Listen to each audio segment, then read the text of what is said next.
I don't agree. ఏపీలో పరిస్థితి ఒకసారి మాట్లాడదాం. మీకు తెలిసే ఉంటుంది, మీకు మిత్రులు ఉండే ఉంటారు కదా.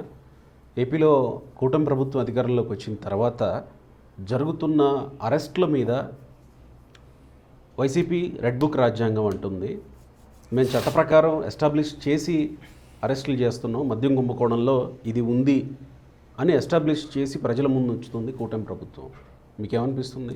ఇప్పుడు లాస్ట్ టైం జగన్ గవర్నమెంట్ చూస్తే నాకు చాలామంది అడిగినారు ప్రెస్ వాళ్ళు, జగన్ గవర్నమెంట్ ఎట్లా ఉన్నది అంటే, అరే మంచి జగన్ మంచోడు, కానీ అందరు ఆ క్యాబినెట్ మినిస్టర్లు ఉట్టి ఒక బూతులు మొత్తం సర్వనాశం చేస్తున్నారు.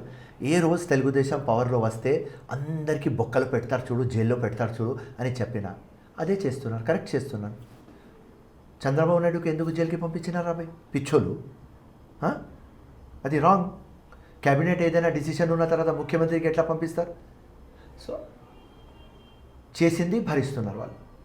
What ever Chandrababu government is doing, కూటమి government is doing, I think absolutely correct.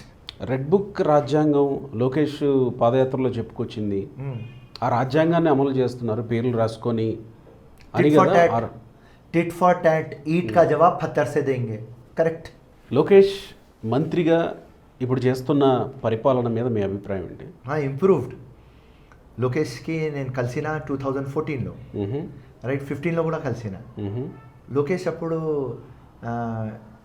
ఇంత స్మార్ట్ కాదు, ఇంటెలిజెంట్ ఫెలో, కానీ ఇప్పుడు చాలా ప్రొఫెషనల్గా అయిపోయినాడు అండ్ పట్టు వచ్చేసింది లోకేష్కి.